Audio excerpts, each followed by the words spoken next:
Hello, everybody. Thank you so much for being here and attending Recycle Colorado's first virtual summit. It has been such a ride so far, and I am thrilled to sit as your executive director and your host of this room. It is my pleasure to welcome back the first gentleman, Marlon Reis, and welcome in the governor, Jared Polis, to just say hello and talk to our members. As we all know, the governor signed in Senate Bill 55, incentivizing end markets. And not only is it a wonderful move in the right direction to make sure that we're not throwing away valuable materials, but it is something that Colorado's economy is going to feel and benefit from in the upcoming years. So I'm going to turn it over to the first gentleman, Marlon Reis, to introduce the governor. Thank you so much, Kristen. I've got a little bit of heat. Sorry, you guys were a little known fact. We're in the same home office. So in any case, thank you so much, Kristen. I'm a huge fan of Recycle Colorado. For anyone who doesn't know me, I am Marlon Reis. I'm first gentleman of Colorado, as you said. And I'm so pleased to be here with you today to support your 31st annual recycling summit and your first virtual one, which I've been thoroughly enjoying myself.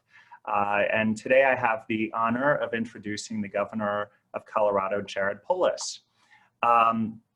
Let me say thank you for your commitment and dedication to pushing our state toward a zero waste future. Recycling is truly an indispensable tool in our fight against the climate crisis, and we are all better off because of your efforts. For the governor and I, recycling is an issue that's near and dear to our hearts. We recycle and compost at home because we believe in the existential threat of climate change, and we believe in doing our part, however seemingly small it might be, to help reduce waste and the burden we are placing on the planet. This has always been a part of the governor's mentality, and that's one of the many reasons why he has made recycling a priority of his administration. I've been so proud to see him fight for this important issue, and along with your help, succeeding in signing 2 recycling bills into law, which I know he will talk about in just a few minutes. Together as a team, we can and will move Colorado into a brighter and less wasteful future. So without further ado, Recycle Colorado, I'm pleased to introduce Colorado Governor Jared Polis. Well, thank you, Marlon. You know, Marlon is our home guru on recycling. Me and our 8-year-old and our 6-year-old, we always, what about on a number 6 plastic, Marlon? What do we do on a number 4 plastic, Marlon? And we also do composting, and it's really been great that, you know, Marlon has figured out how to bring that into her home and make it simple for other people too, is really a big goal of his. Once you demystify it and you build the habit, it's a lot easier than before. Thank you for having me this morning. 31st Annual Recycling Summit. It looks a little different during a pandemic. We're staying safe. We're meeting virtually. And I want to thank all of you for your deep ongoing commitment to recycling. I'm really excited to join you today. As you know, strengthening our state's recycling infrastructure and making it more convenient and easy for people to recycle is a big priority for me and for our administration. And we have some progress in the 2 years that, less than 2 years that I've been governor, but there's a lot more work to do. Thanks in no small part to the amazing work of Recycle Colorado and others, we signed the End Markets Recycling Bill, Senate Bill 55, which boosts recycling in our state, incentivizes businesses to make their products with recyclable material, and also educates Coloradans about the benefits of recycling and how accessible it is. I also signed into law a bill that gives grants and assistance to Front Range communities to really support waste reduction. And Front Range Waste Diversion Board of Directors is already reviewing grant applications as we speak. along with Colorado Department of Public Health and Environment, which is working on a public service campaign, which is going to launch early next year. So things are happening, things are moving, but there's a lot of work ahead. We know that despite Colorado's reputation of being forward-thinking and innovative and sustainable, big parts of our brand, we actually still lag behind the national average on recycling. And Coloradans are still dumping millions of tons of unnecessary waste into landfills, losing hundreds of millions of dollars of recyclable material. Colorado is literally throwing away money, things like aluminum and paper and cardboard and glass and plastic that has an economic use, is simply wasted and is filling up our landfills instead. We can recycle that material in Colorado, create jobs, strengthen our local economy, live in a more sustainable way. About 95% of our waste can be recycled or composted. And we also care about the impact on carbon emissions and the water we drink. A big goal of our administration is renewable energy, but increasing recycling by just 10% reduces our carbon emission by 200,000 tons. That's like taking 40,000 cars off the road. If we can boost our statewide recycling rate from 12 to 28%, very doable, we could reduce carbon emissions by 10 times that amount. That's like 485,000 cars off the road. So this is a start. We must do better in partnership with many of the folks on this call. Not only is recycling the right thing to do for our planet, it's the economically smart thing to do. We're working with towns and counties and businesses to increase access to recycling. We also want to work to attract and grow more businesses in Colorado that use recycled material like cardboard and plastic to make made in Colorado products. With your help, we can push our state towards a cleaner, sustainable future, increasing good jobs and prosperity. And I want to thank you for your partnership in really making this green vision for Colorado's future a reality. You know, as Coloradans and as environmentally conscious individuals, every day you are making a difference by reducing carbon emissions, by protecting our clean air and water, preserving our state's natural environment for ourselves and for generations to come. So congratulations on all the amazing work that you've done so far. I look forward to continuing to partner with you to help transform Colorado into a national leader in waste reduction, recovery, and diversity. Thank you. That is sound words. Thank you so much. And First Gentleman, I believe you said you're going to hang out with us. So I really appreciate everyone's support on your team and in your family. So thank you.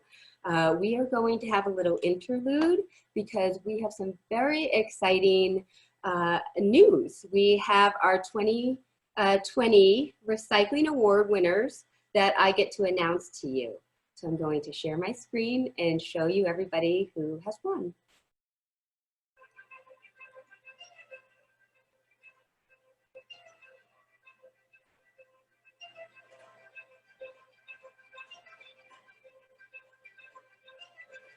Hey. Outstanding Outreach, Boulder Valley School District. Outstanding Outreach, St. Vrain Valley School District. Outstanding Outreach, Greater Arkansas River Nature Association. Outstanding Elected Official, Delaney Young, Mayor of Telluride. Outstanding Elected Official, Lisa Cutter, Colorado State Representative. Outstanding Business Recycling Diversion Program, A1 Organics. Outstanding Business Recycling Diversion Program, Howard Disposal and Recycling. Outstanding Nonprofit Recycling Diversion Program, City of Arvada Sustainability Committee, staff, and City Council. Meredith Mead, Outstanding Volunteer of the Year, Tara Tull. Kara Russell, Rising Star. Laura Levesque, Recycle Colorado. Recycler of the Year, Mickey Berry, Angel of Chavano Recycling. Lifetime Achievement, Bryce Isaacson, Western Disposal Services. And Lifetime Achievement, Kara Mertz, City of Boulder.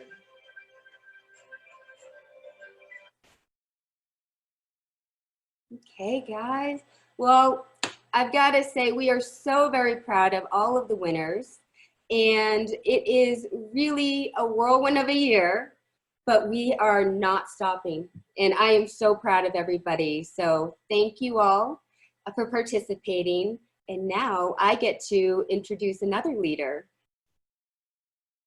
When I came on to Recycle Colorado as the executive director and started planning this summit, I was told that we should see if this nationally acclaimed speaker will support Recycle Colorado.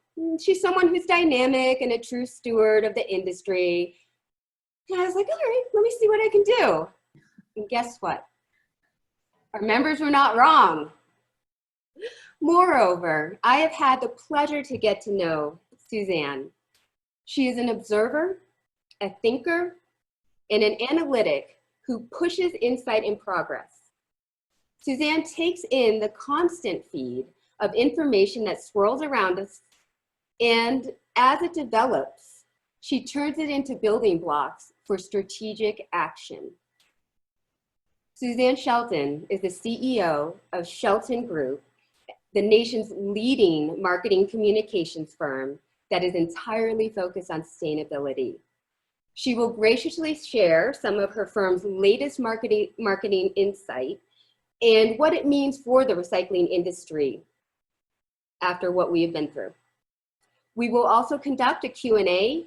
Please put them in the chat if you would like to be brought up to the front and ask her live. And if you would like me to field the question, put it in the Q&A. I am going to pass this over to Suzanne. Thank you so much for being here. Oh my gosh, Kristen, I literally think that's the best introduction I've ever been given. Thank you. and thank you all for having me. Let me get my screen up here and you guys tell me, do you see it? Do you see my screen? Excellent. All right, so, and I'm gonna minimize you, Kristen. All right, so, several things to level set. First off, thank you all for having me. I'm really glad to be here. I'm going to share with you literally hot off the presses research. The full report of what I'm sharing today is going live tomorrow. I think you can actually access it off of our website today. It's a free report, but we're not going to start pushing it out till tomorrow. So it is literally that brand new. You are hearing this for the first time. You're the first people to hear what I'm about to share. And I'm going to try to limit myself to about 20, 25 minutes and leave us lots of time for Q&A. I'm not going to be able to see your questions while I go. I'll get through the presentation, then I'll get out of presentation mode, and then I'll be able to see what you asked, and we'll have a good dialogue. I guess just a couple other things. We're going to start broad. As the title says, I want you to understand what people are thinking more broadly about sustainability first, and then we'll get into what that means in terms of their materials, packaging, recycling, and I'm gonna focus in on plastics today. We have a lot of insights on other materials, but we've been doing a lot of work around plastics over the last 2 years, excuse me, and trying to understand, frankly, America's relationship with plastics and their feelings about them and their demands of public officials and brands around plastics. Because it fits very neatly inside of a lot of the work we do for our clients. So I'm going to focus on plastics today. My hope is to actually be in person with you guys next year, and I'll share more broadly about other materials. And as we get into the discussion, we can talk about other materials too. Last thing before I get started, you have already figured out I am the fastest talking Southern woman you've ever met in your life. That's okay, because again, this full report is going to be available for sure tomorrow, but I actually think you can access it today, and we will have plenty of time. So if something doesn't land right, or you're like, wait, what was that you said? You breezed past it too fast, just make a note and we'll circle back to it as we go. So Kristen did a great job of introducing us. I'm just going to give a little bit more context. We are a national leader in terms of marketing communications. We only work in the sustainability space, and we do it for the reason you see on the slide. We exist to create a market advantage for the organizations that are creating a sustainable future. In our view, sustainability should never be charity. It should be a way to drive forward business results, community results, frankly, sometimes political results. It should be a tool that we leverage, because if we are making the world better, we ought to be able to make all kinds of other things better at the same time. That's our philosophy.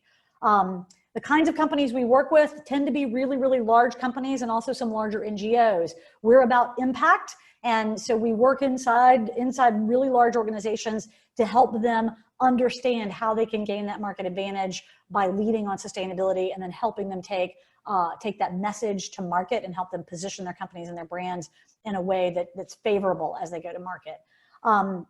Important to note, we poll Americans on an ongoing basis between 3 and 5 times a year, and we have for 15 years now. So we have a lot of trending data, and I'm going to be sharing today from a few different studies. It's maybe important that I dive into this. So I'm going to refer heavily on a study we did March of last year, specifically seeking to understand consumer awareness of plastics, issues related to plastics, plastics in the ocean, plastic waste, all of that, as well as our ongoing EcoPulse, which is a 14-year trending study.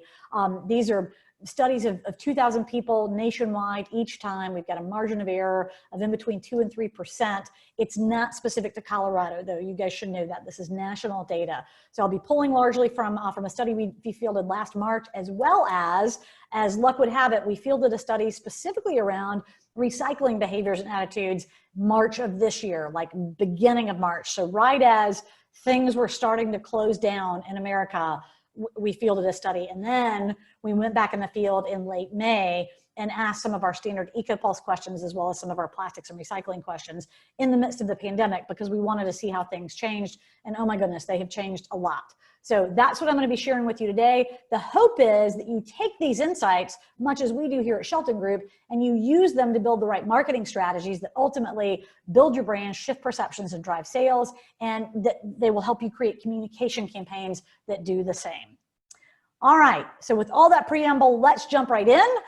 I am hoping that this is familiar to a lot of you. This is Maslow's hierarchy of needs, and it's important to ground ourselves here, because it will help us make sense of this moment that we find ourselves in. And the way this works, just in case anybody doesn't know, you have to meet the physiological needs before you can meet your safety needs, before you can meet love and belonging. In other words, to achieve a space of self-actualization and behave in the world the way you want to behave in the world, you have to have all these other needs met. It's a laddering system. So you can't jump to self-actualization if you don't have your physiological needs handled. So we are seeing this show up in spades right now. Let me kind of weave this narrative here for you. Before COVID, 41% of us wanted to be seen as someone who buys eco-friendly products.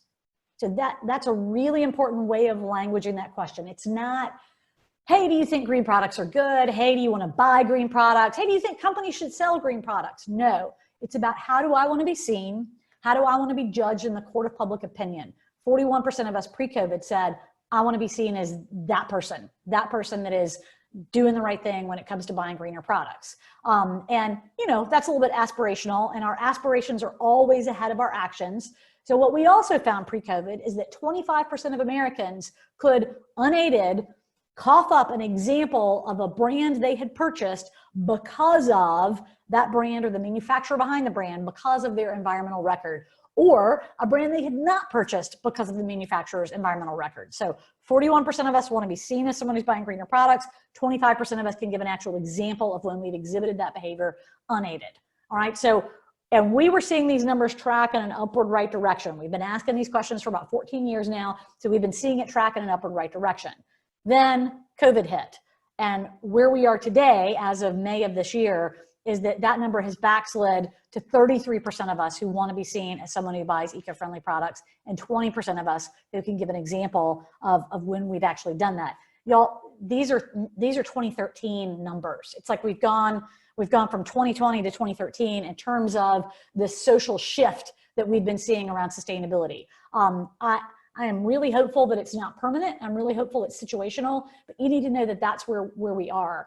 And because all of us on this call, I think, are pretty much the choir, and we probably haven't changed any of our behaviors. We haven't changed the way we are purchasing green products, the composting and the recycling that the governor spoke about earlier. All of us are still doing these things, but mainstream Americans have backslid because they are freaked out. I mean, the reality is our physiological needs are not getting met for some of us, and so it is impossible for us to self-actualize as the eco-friendly people we want to be.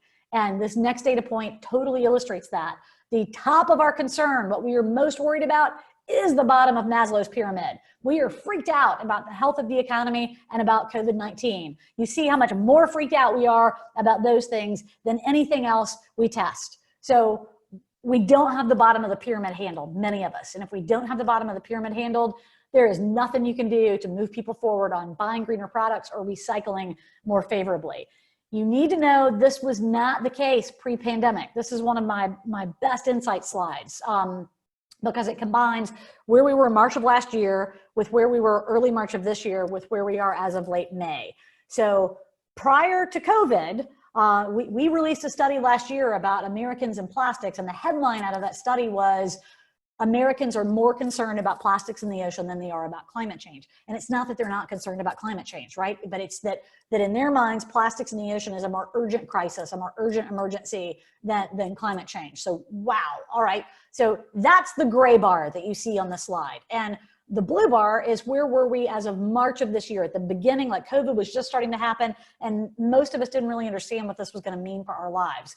So the blue bar shows you that we were just as concerned about all these issues. And these are top two box, by the way, on a scale of 1 to 5. These are the 4s and 5s of very and extremely concerned. So as of March of this year, we were exactly as concerned as we were in March of last year. Statistically, remember, we've got a margin of error of 2 to 3%. So statistically, the middle blue bar and the gray bar are exactly the same. And then you look at where we were 2.5 months later in the midst of this god-awful pandemic, and boom, all of those numbers have slid down. So here's how I think we should think about this. And you know, time will tell whether I'm right or wrong. But here's how we're thinking about it. It is the equivalent of, we've been driving along on a cross-country road trip in a car with a bad transmission. And we know the car has a bad transmission, and we're on our road trip and we're worried about the bad transmission. Oh my gosh, is it going to go out on me, you know, in the middle of the country? Am I going to be sidelined on the side of the road? What's going to happen? We're worried. And then boom, we get a flat tire. And now we're not worried about the transmission anymore. So the transmission, of course, is climate change and plastics in the ocean, and the flat tire is COVID. So now that's what we're worried about. Our hypothesis is, because we went through this in 2008 with the economic crash and the housing crisis, and so we've kind of seen some of this up and down stuff in the numbers before. So our hypothesis based on what we saw in 2008 is that once the flat tire is fixed and we've driven around on it a little bit and we're like, okay, I think the tire is going to hold, then we'll go back to worrying about the transmission again. So I think we've got to get on the other side of COVID before we begin really worrying about these things and exhibiting some of the behaviors that we want to exhibit. But that doesn't mean we need to stop communicating about sustainability related issues, because in fact, we are seeing some concerning things that I'm worried could have a hangover effect even post-COVID. And one of the big ones is this, our empowerment level. Generally, as Americans, we have not felt very empowered to help the environment. It's one of, frankly, it's kind of one of our excuses. Like, oh, I'm just one person. What difference does it make if I throw that thing in the recycling bin or in the trash? What difference does it make if I turn the lights off and I leave a room? I'm just one person. So we kind of carried that, you know, sort of Debbie Downer stuff around with us. But plastic waste was the one issue that we felt like, you know, I'm empowered to do something about that. That's my plastic. It's my waste. I can choose where it goes, or I can choose to buy a product packaged in something other than plastics. But you see how that number has massively backslid over the last year. So we are feeling less empowered to help the environment. And that was pre-COVID, by the way. So that concerns me. It concerns me that somehow we've watched our empowerment go backwards, and we're seeing a lot of other concerning things. Let me go there as well. In terms of activation on plastic waste, in 2019, 34% of Americans, we categorize them this way based on how they answered lots of our questions. And a third of Americans we categorize as activated, meaning they were well aware of plastic waste issues, well aware of plastics in the ocean. They were actively trying to buy products packaged in something other than plastics. They were actively proselytizing to their friends and family about, oh my gosh, we've got to stop using single-use plastics. And you can see where we are now, and this was pre-COVID, we've slipped down to 24% of us who actually feel activated. And on the flip side, more of us have gone to sleep. It's almost like, I'm horrified to think this, but it's almost like as we've become awake to so many of the social and environmental problems, particularly social problems, it's like COVID laid bare just how unsustainable our system is, or systems collectively. And then you throw in the murder of George Floyd, and it's like, oh my gosh, there's so many systemic problems we have. As we become awake to the systemic problems, it's like we become asleep to environmental problems, and specifically plastics problems. But it's not just that. It's not just freak out about the virus and freak out about social ills. It's that we are literally hearing less about environmental issues. And again, this is pre-COVID. You could see every single environmental issue we track. Americans told us in early March, you know, I'm not hearing much about that. When you compare the numbers this year versus last year, we're just not hearing about it. So all of us on this session that are communicators, it means we're falling asleep at the wheel, man. We got to get out there and communicate more about all of these issues. We've got to say it and say it and say it. And then we've got to demonstrate it. Because that's another thing that's gone down. Awareness of single-use plastics bans, man, 2/3 of Americans were aware of those in 2019, and only half of us are aware of those today. And again, pre-COVID, we were seeing less behaviors, less exhibiting of concern or action around plastic waste. Look at all these areas. Grocery stores or other retailers charging a small fee for plastic bags.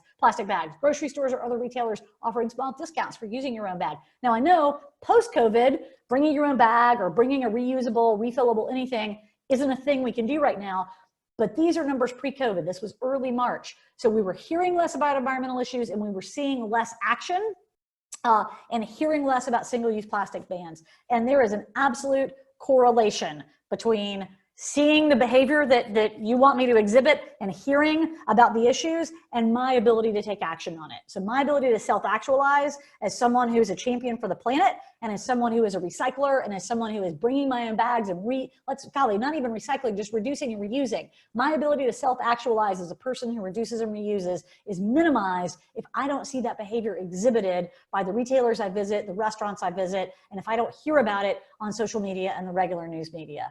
So we've got to get out there and communicate about it and model the behaviors we want consumers to take. It's just going to be hard to get them to take action while we've got a flat tire. It doesn't mean we should stop communicating now. It just means let's communicate now as a way of preparing for the future, because it's going to be hard to get people to take action when they're worried about other things.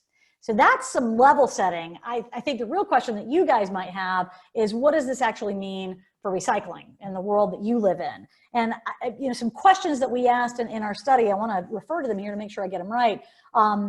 What we were seeking to solve in this study is with what's going on in the pandemic, what does that mean in terms of engaging Americans in recycling? And if we don't feel like we can actually impact the plastic waste issue, and some of us have gone to sleep in terms of our habits and action, what does that mean for recycling? And specific to these questions on this slide, you know, are we less inclined to throw out our recyclables in the bin because we feel so disempowered or worried about the economy and anxious about keeping our families from catching COVID? Are we aware of the issues in the recycling market? Are we aware that China won't take our recyclables anymore, and that the American recycling system is really having a tough time? And if Americans are aware, how does that impact their willingness to do their part? So the focus of our study this year was less about awareness of plastic waste and plastics in the ocean, and more about awareness of the recycling system and issues with the recycling system and challenges with actually getting our materials recycled, and the impact of lower oil prices and. It's like, to what degree are they aware of the challenges in the recycling system right now, and to what degree is that awareness driving action? So it's kind of a good news, bad news scenario.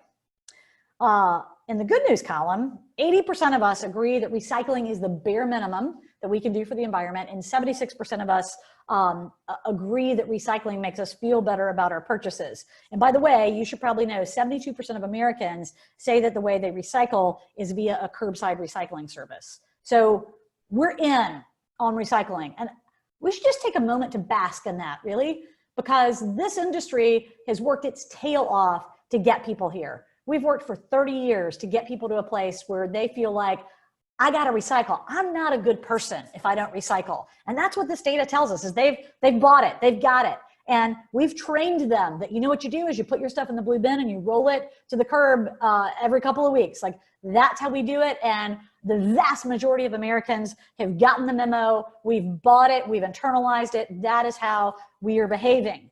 Some other potentially good news is that only 30% of Americans have heard about discontinued curbside programs, which, as you know, is happening around the country. And only 10% say that their curbside program has been discontinued. So let me kind of boil this down. About a third of us are aware that something's going on with our recycling system, but the vast majority of us are happy to keep going along with our curbside habits, frankly, kind of as a guilt assuasion system. You guys know that's kind of how it works. For those of us who feel bad about single-use plastics, we sort of assuage that guilt with, well, it's okay because they're recyclable. Like, man, I need to buy that product. I wish that product weren't packaged in plastic, but it is, and I need it. So it's okay though, because it's recyclable. So we're sort of choosing to keep buying in to the recycling promise. And that's, again, good news and bad news. It's good news because we've gotten them there and we want to keep them there, but it's bad news in that, as you guys know, the promise is a little bit shaky right now. So I kind of covered this. I mean, this is the guilt assuasion system. You know, a third of us have made some changes to reduce the amount of single-use plastics we buy, but it is the #1 material that we think is easiest for recycling centers to process, and we think it's the easiest material to be turned into new products, which, I guess depending on which industry you work for, you might say it's true or not true, but I know there are other materials that actually can be recycled infinitely, whereas plastics obviously have some downgrading issues. So where Americans' heads are at is, I don't feel good about it, but it's okay because it's recyclable, and it can be recycled into all kinds of new products all the time. It's all okay. And while 40% of us can correctly answer that plastics coded #1, so PET, are the easiest for recycling centers to process, 38% of us have no idea which number is easiest to recycle, and the remainder of us answer incorrectly. This is probably not news to you. They don't understand the numbering system. They don't get it. I was actually sort of surprised that 40% said, oh yeah, the #1 plastics are the easiest to recycle. And not at all surprised that almost 40% have no clue what the numbering system even means and which one's easiest to recycle. So all of this is to say, we're opinionated about plastics, but blissfully ignorant about them, and we let ourselves off the hook because of the beauty of the curbside recycling system. So how does all that change? That, gosh, I'm conflicted, but it's okay because I can put it in the blue bin and I can roll it out to the curb. How does that change when our recycling system struggles, as it is starting to do, as you all know? Well, again, maybe because we're clinging to the guilt assuasion system, this is a situation where awareness has no impact on behavior change, which is unusual. You know, awareness doesn't always mean we'll change our behaviors. You know, like, raise your hand if you can think of at least one thing you know you should do to be healthier and you don't actually do it, right? You know, I can raise 2 hands on that. So knowing a thing doesn't mean we're going to do a thing, but we usually see some correlation or some impact between awareness and habit change. And in this case, we see basically 0. So here's how these numbers break down. 39% of us have heard that other countries are no longer accepting our recycling. And of those people, of the 39% that are aware that other countries don't take our recycling anymore, 97% say they haven't changed their habits around recycling one bit. And 77% of us, by the way, believe that what we put in the recycling bin actually gets recycled. Now, it's important to know that's down from 86% last year. So we are seeing a downward trend there, but still 3/4 of the American population believe I throw it in the bin and it actually gets recycled. And yeah, I've heard that thing about China, but it doesn't matter. I'm going to keep throwing my stuff in the bin. It's kind of like this, like, I'm all good. I'm chucking stuff in the bin. I don't have any worries about it. In fact, I'm just going to keep clinging to that paradigm. And that may sound like bad news. It's like you may want to kind of roll your eyes or laugh an ironic laugh, but the reality is this is really good news for all the reasons I said earlier.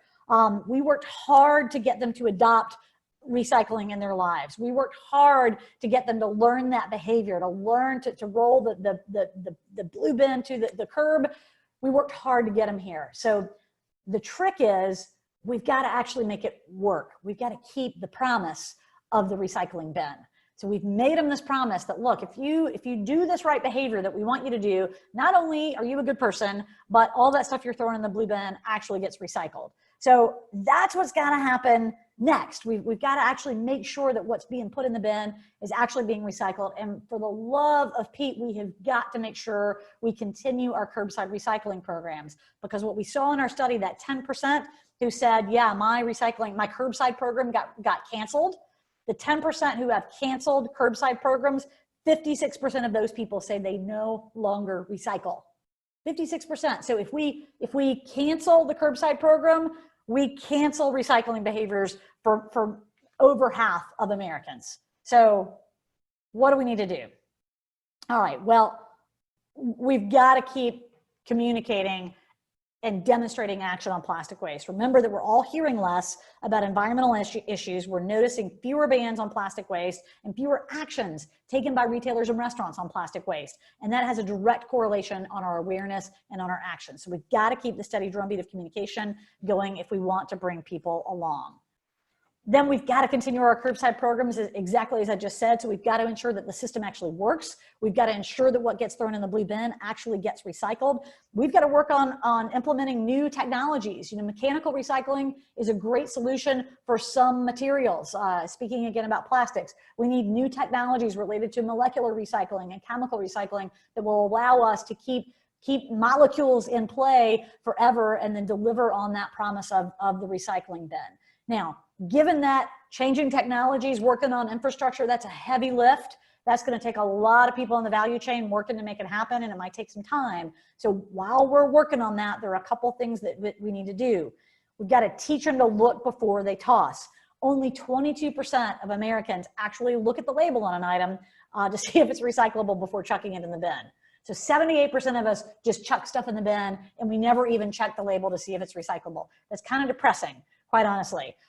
So we need to teach them to do that a little bit differently. The vast majority of Americans have also not noticed the new how to recycle label. There's very little awareness of it. I'm impressed by how many brands have been using the how to recycle label, but most Americans have no clue what it is or that it exists. We need a massive campaign on that, you guys. We need a massive campaign about what is the how to recycle label and that you need to look for it before you toss so you know how to recycle properly.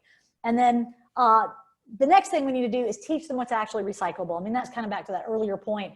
Many of us feel bad about using single-use plastics, and so our guilt dissuasion system is, to chuck it in the bin, which means, of course, we're throwing a lot of things that aren't actually recyclable into the bin, as you guys know all too well. So it's all rooted in a pretty big lack of understanding of what's actually recyclable. And so, in fact, let's. I don't have an easy way to do a quick poll of you, so I'm going to ask you to do this in your heads. I sort of want to see how you compare to the American population on what's actually recyclable. So we showed pictures of maybe 10 or 12 different items and asked them, what do you do with this? Do you put the entire package in the trash can? Do you put the entire package in the recycling bin? Or is it a combination? Some of it goes in the trash and some of it goes in the recycling bin. So we popped up 10 different items or so, 10 or 12, and asked them those questions. So I'm going to show you how a few came out, and I'm going to ask you to sort of compare yourself. So here's the first one, potato chip bag. Where does it go? Trash can, recycling bin, or part of it in the trash and part of it in the recycling bin? 64% got it right, trash can, 23%. So a quarter are chucking it in the recycling bin, and maybe different in Colorado, but certainly where I live and in many other municipalities, not actually recyclable. Here's a tricky one. Juice box. What do you do with it? Where does it go? Yeah, this tripped up Americans as well. 43% said put it in the trash can, 47% said put it in a recycling container. I don't actually know how this is in Colorado. In Knoxville, Tennessee, where I live, We do not have a recycling center that will recycle these. So if I put this in my recycling bin, I'm contaminating the stream. But in other places, it's different. I read a stat that about 62% of municipalities and recycling systems can take juice boxes, and the remainder cannot, of course. So Knoxville's one of the ones that can't. So this is, as you know, another thing that's tricky, is that what can be recycled is a little bit different depending on where you live. Boy, this is my favorite one. Not really, that was sort of sarcastic. Where does it go? And how much faith do you have that Americans got it right? Yeah, they didn't get it right. 91% of them got it wrong. You guys know how this works, that outer sleeve has to come off at great peril to your fingers, by the way. I wish there were a little like perforated zip that you could just unzip, but instead you got to get out a knife or scissors or something and take off that outer sleeve, put it in the trash, and then you can put the bottle in the recycling bin. And there is a how to recycle label on it that says that, but as you can see, 69% just chuck the whole thing in the recycling bin thinking it's all good, thereby contaminating the stream. So, you know, thanks for playing along with that. Again, we tested many more examples and they're in the report. I referenced this report earlier. It is for sure available tomorrow. I think it's actually available today. So if you go to our website at sheltongrp.com, you click on reports, this is probably what will pop up, and you can download it for free. If this doesn't pop up, you can just use this URL, which hopefully you're screenshotting right now. And that'll become fully available to you, and you can kind of see how they did, and that will help you illuminate communication issues that you might have in your neck of the woods, because you'll be able to see where there is a gap in terms of what they think can be recycled and what can't, and then how do you need to communicate about it. So just to give kind of a recap in terms of what's going on inside their heads and how do you need to connect with them, you do need to understand that the focus really is on the economy and the virus. So it's going to be hard to activate them, but it doesn't mean that you shouldn't communicate. You need to keep awareness of waste issues and the actions that need to be taken front of mind, so that as we come out the other side of COVID, we can get back to quote unquote worrying about the transmission and taking action to fix the transmission. You got to continue curbside recycling. If we see that go away, you're going to lose over half of your recyclers. Then we've got to actually keep the promise of the recycling bin and ensure that everything that goes in it actually gets recycled, so that we don't want to have to teach them new behaviors. We want them to keep working with, okay, I put it in the blue bin. We want them to continue exhibiting that behavior, and then we've just got to deliver on the promise and make sure it actually works. And then we got to teach them, since the fourth bullet will take a while, we got to actually teach them to look before they toss. So next steps for you, as I mentioned, download a full copy of the report here. You can contact me to talk further. I'm happy to talk with any of you about any of these issues. We're going to roll into some time to do Q&A here in a minute. But you can reach me at sshelton@sheltongrp.com. And also, I encourage you to sign up for our newsletter. It's not a salesy thing. It's an insights thing. Like, we are constantly in the field trying to decode what's happening in Americans' heads so that we can move them to more sustainable behaviors. And we write about that twice a week, and share with you, what are we seeing, what are we learning, what do we think it means, and then challenging everybody who reads our newsletter to take certain actions. So I encourage you to go to our website and sign up for that as well. So I'm going to get out of presentation mode and see what questions have popped to mind. I imagine there might be quite a few, and let's start talking. All right. Suzanne, great. Thank you so much. I am thrilled that you shared that information with us. We are so lucky to have it first. We have had a lot of great Q&As and requests to come to the front. All right. I'm going to start with fielding a question to you, and then I will bring someone in. The first gentleman actually wants to ask something, so I will bring him in to ask you. So the first question is, does the coronavirus pandemic provide the recycling community an opportunity to improve worker safety